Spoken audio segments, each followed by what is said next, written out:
Autoline Daily is brought to you by Bridgestone, your journey, our passion, and by Dow Automotive Systems, improving durability and increasing design flexibility with Betamate structural adhesives at dowbetamate.com. Hello and welcome to Autoline Daily. Hey, I cannot wait to tell you about my driving experience in the new Infiniti Q50, the first production car with steer-by-wire. But first, let's get to the news. Yesterday, we got a chance to check out the only CNG half-ton pickup available today, Ford's F-150. As a matter of fact, the company has 6 different CNG-prepped engines ready to be upfitted into 8 models. There are currently 6 Ford-approved upfitters, and as long as they meet a prescribed process, the engine will remain under warranty. The CNG-prepped engine for the F-150 has an additional cost of only $315, but it will run between $8,000 and $10,000 for the fuel system from the upfitter. And for large trucks with large tanks, customers can expect to pay somewhere around $16,000.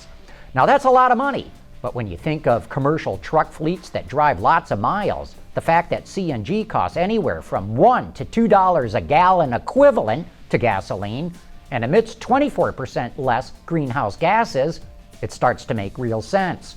Ford is on track this year to make more than 15,000 CNG-prepped engines, a 25% increase over last year. Ram also offers a CNG option on its 2500 series truck, and I think we're going to see others join the party. I also should add, I am aware of a company that's going to greatly expand the CNG infrastructure in the United States in a unique and novel way, but I'm not at liberty to divulge more details. All I can tell you is, look up a company called VNG. Volkswagen is launching a new in-car system similar to OnStar. They call it CarNet. It's available in select 2014 models of the Jetta, Passat, Tiguan, CC, Beetle, and EOS. Features include automatic crash notification, roadside assistance, and stolen vehicle assistance. CarNet costs $200 for 1 year or $18 a month, plus there are 2 or 3-year deals. Audi is the first automaker to bring in-car LTE, or long-term evolution, into a vehicle. That is a new wireless communication standard that provides a mobile internet option in the A3 Sportback and will be available in all other models by early November. Audi has yet to name which service provider it will use in the US. Jaguar is on the rebound thanks to a revamped lineup that includes its XJ, XK, and XF, and now, of course, it's added the F-Type. Interestingly, we just learned how the marketing team set out to make the price of the car a unique advantage. We saw a hole in the marketplace. We saw what we call white space. And there was really a gap in the marketplace where there was really nothing playing in that segment. Porsche had raised the price of the 911 really very high and left this big gap between where the Boxster ends and where the 911 begins. And we thought that was a really good place to really try to position this car. So to slot it in where the F-Type kind of starts, where the Boxster S ends, and then the V8S ends where the 911 starts. So we saw this gap in the marketplace, and it seemed like something that we could really develop a great product to fill that. So there are 3 levels of F-Type: the F-Type, the F-Type S, and the F-Type V8S. The F-Type and the S model, powered by supercharged V6 engines, 340 horsepower to start, 380 horsepower in the F-Type S. Cars start at $69,000 and $81,000. And you can step up to $92,000, you get the F-Type V8S, 495 horsepower, 5-liter supercharged V8. And when you walk up through the range, we add a lot of performance equipment on the way. So when you step up from an F-Type to an F-Type S, you get things like bigger brakes, bigger wheels, limited slip differential, the adaptive dynamic suspension, which is our continuously variable suspension system, active exhaust system for better sound. Then you step up to the V8S, you get even larger brakes, larger wheels, the electronic active differential. So it's really walking the performance quotient up as you go up the range. After just 1 month on the market, Jaguar says the F-Type has helped drive overall sales up 20%.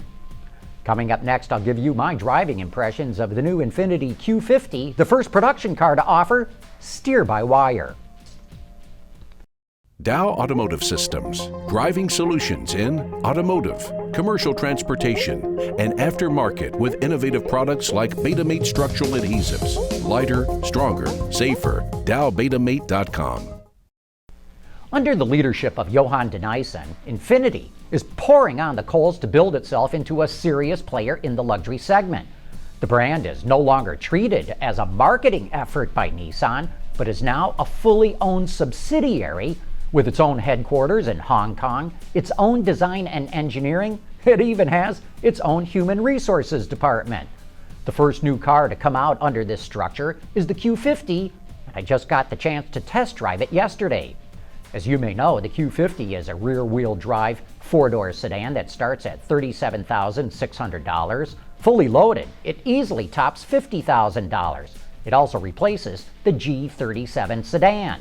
More on the name change in a minute, but first let's get to some of my initial driving impressions.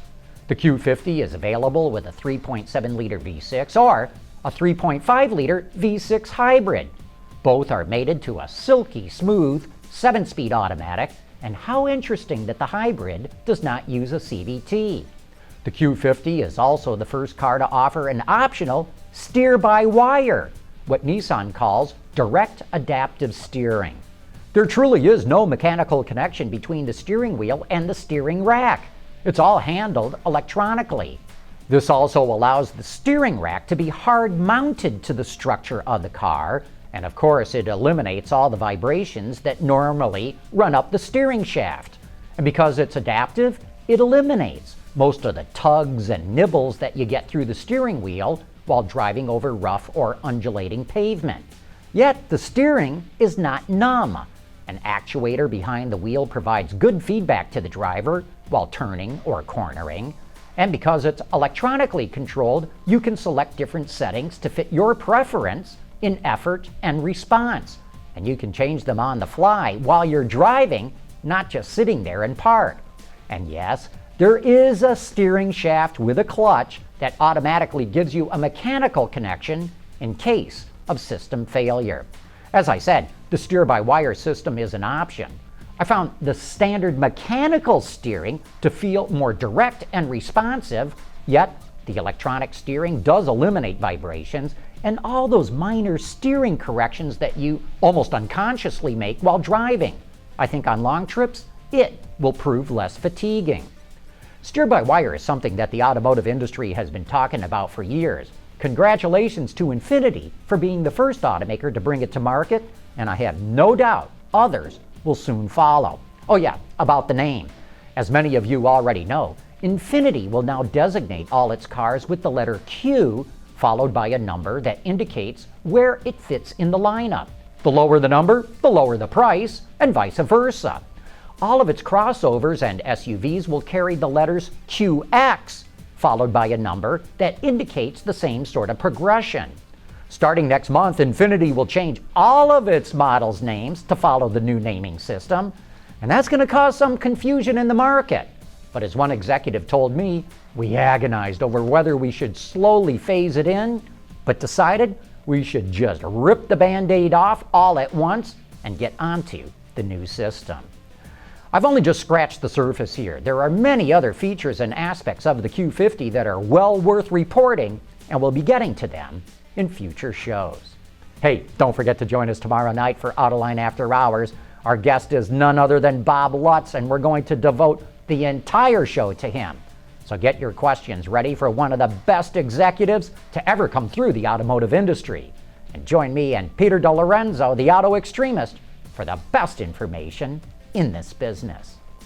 But that wraps up today's report. Thanks for watching. We'll see you tomorrow.